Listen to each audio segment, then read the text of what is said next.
ചേച്ചി നമ്മൾ പൂർണ്ണമായിട്ട് ഈ സേവനങ്ങളിലേക്ക് മാറുമ്പോൾ ജീവിതത്തിനുണ്ടായ ഏറ്റവും വലിയൊരു മാറ്റം എന്തായിരിക്കും? എല്ലാവർക്കും മറ്റുള്ളവരെ സഹായിക്കാൻ പറ്റിയെന്ന് വരത്തില്ല.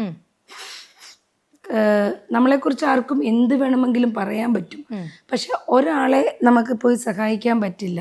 അപ്പം നമ്മൾ മുഖേന ഒരാൾ രക്ഷപ്പെടുമ്പോൾ നമുക്ക് കിട്ടുന്ന ഒരു സംതൃപ്തിയുണ്ട് അതിനകത്ത്. പക്ഷേ ഈ രക്ഷപ്പെട്ടു പോകുന്നവരാരും നമ്മളെ നന്ദിയോടെ എല്ലാ കാലം സ്മരിക്കണം എന്ന് നമ്മൾ വിചാരിക്കരുത്. നന്ദി നമ്മൾ പ്രതീക്ഷിച്ചിട്ട് നമ്മളൊന്നും ചെയ്യരുത്. അപ്പോൾ അല്ലാതെ നമ്മൾ ഒരു നിസ്വാർത്ഥമായ സേവനം എന്നുള്ള രീതിയിൽ നമ്മൾ ചെയ്ത് മുമ്പോട്ട് പോവുകയാണെങ്കിൽ നമുക്കുണ്ടാകുന്ന ഒരു സംതൃപ്തിയുണ്ട്.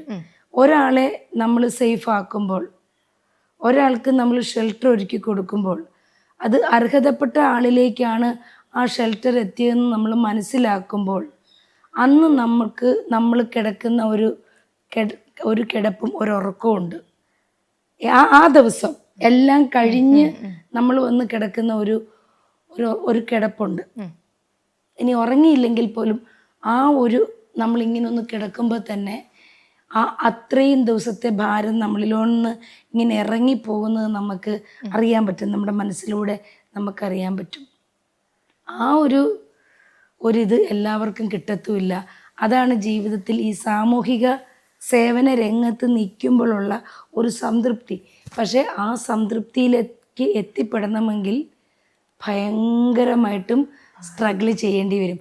നമ്മൾ ആർക്ക് വേണ്ടിയാണോ ചെയ്തു കൊടുക്കുന്നത് അവർക്കതൊരു ഉദാരമായിട്ടോ സൗജന്യമായിട്ടോ അല്ലെ മറ്റുള്ളവരുണ്ടാക്കി കൊടുത്ത അല്ലെ മറ്റുള്ളവരുടെ മുമ്പിൽ നമ്മളല്ലോ കൈ നീട്ടിയത് വേറെ ആൾക്ക് അങ്ങനെയൊക്കെ ചില തോന്നലുകൾ അവർക്ക് വരാം. അതവരെ കുറ്റം പറഞ്ഞിട്ട് കാര്യമില്ല. പ്രതീക്ഷിക്കാതെ ചിലവർക്ക് കിട്ടുന്ന ചില കാര്യങ്ങളാണ്. അപ്പോൾ അതുകൊണ്ട് ആ കിട്ടുന്നതിനെ ദൈവത്തെ വിളിച്ചിട്ട് നല്ല രീതിയിൽ മുന്നോട്ട് പോവുകയും അവർ നല്ല രീതിയിൽ ജീവിക്കുകയും ചെയ്യുമ്പോൾ നമുക്കുണ്ടാകുന്ന ഒരു സംതൃപ്തിയുണ്ട്. അത് ഭയങ്കര വലുതാണ്. ഇപ്പം സേവനത്തിൻ്റെ കാര്യത്തിൽ എടുക്കുമ്പോൾ ചേച്ചി നമുക്ക് നമ്മുടെ കയ്യിലുള്ളത് കൊടുക്കാം അല്ലേ? എത്ര വേണേലും കൊടുക്കാം. ചേച്ചി കൊടുക്കാറുണ്ട്. ഇപ്പോൾ നേരത്തെ തന്നെ പറഞ്ഞ പോലെ കടം പറഞ്ഞു വരെ ചേച്ചിയെ ചെയ്യും. പക്ഷേ ഈ മറ്റുള്ളവരുടെ അടുത്ത് ചോദിച്ച് കൈനീട്ടി, മദർ തെരേസ അങ്ങനെ ആയിരുന്നല്ലോ അല്ലേ? ചോദിക്കാൻ ചെന്നപ്പോൾ തുപ്പിയ കൈ മടക്കിയിട്ട് എനിക്കെന്ന് പറയാൻ. അപ്പം എങ്ങനെയാണ് ചേച്ചി അതിനെ മറികടന്നത്? കാരണം ചേച്ചി ഒരു താരവും കൂടിയാണ്. അത് ഭയങ്കര, ഞാൻ മോളോട് പറഞ്ഞില്ല, ഭയങ്കര കഠിനമാണ്. കാരണം ചോദിക്കുന്നവരൊക്കെ തരണമെന്നില്ല. പിന്നെ അവസാനം ഫോൺ എടുക്കാതായിട്ടുണ്ട്. ഒരുപാട് ഫ്രണ്ട്ഷിപ്പ് തകർന്നിട്ടുണ്ട്. മുഖത്തടിച്ചതുപോലെ ഇല്ലെന്ന് പറഞ്ഞിട്ടുണ്ട്.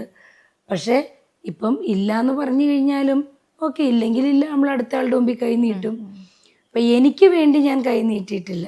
അത് ഞാൻ എപ്പോഴും പറയാറുള്ള കാര്യമാണ്. ദൈവം ഒരു അവസരം തന്നിട്ട് അതെ, അത് തന്നിട്ടില്ല. കാരണം കൈ നീട്ടുക എന്ന് പറഞ്ഞാൽ ചിലപ്പോൾ ചില സാഹചര്യങ്ങളിൽ ചില ഒരിത് വന്നിട്ടുണ്ടാകും.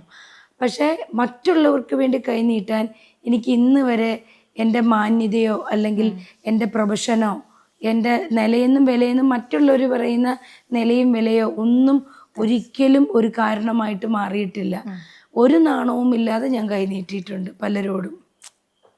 ഇപ്പം മദർ തെരേസ എന്നുള്ള പേര് പോലും നമ്മൾ അത്രയും സ്നേഹത്തോട് ഉച്ചരിക്കുന്നത്.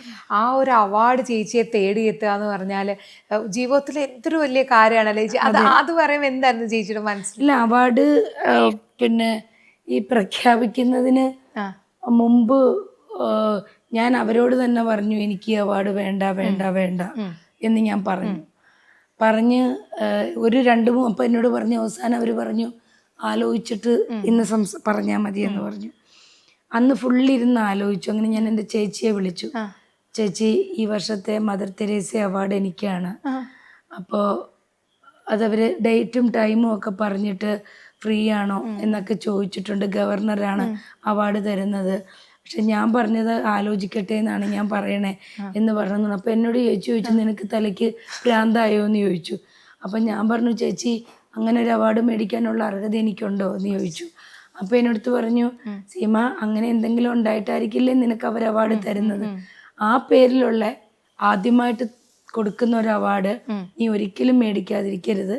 അതുകൊണ്ട് തീർച്ചയായിട്ടും നീ അവരോട് സമ്മതം പറയാൻ പറഞ്ഞു.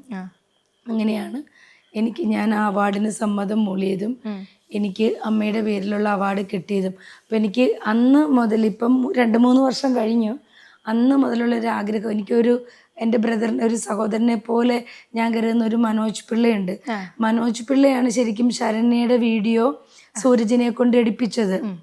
അപ്പം അന്ന് മുതൽ ഞാൻ മനോജിനോട് പറഞ്ഞു, എനിക്ക് ഹിന്ദി സംസാരിക്കാൻ അറിയില്ല, മനോജ് പട്ടാളത്തിലൊക്കെ ആയിരുന്നു, അപ്പം നമുക്ക് രണ്ടുപേർക്കും കൂടെ കൽക്കട്ടയ്ക്ക് പോകണം, അമ്മ ഇല്ലെങ്കിലും അമ്മയുടെ പ്രസൻസ് ഉണ്ടല്ലോ അവിടെ, അപ്പൊ അവിടെ കൊണ്ടുപോയിട്ട് എനിക്ക് ഈ അവാർഡ് കാണിക്കണം, എനിക്ക് കിട്ടിയ അവാർഡല്ലേ കാണിക്കണം എന്ന് അന്ന് മുതൽ ഞാൻ പറയുന്നുണ്ട്.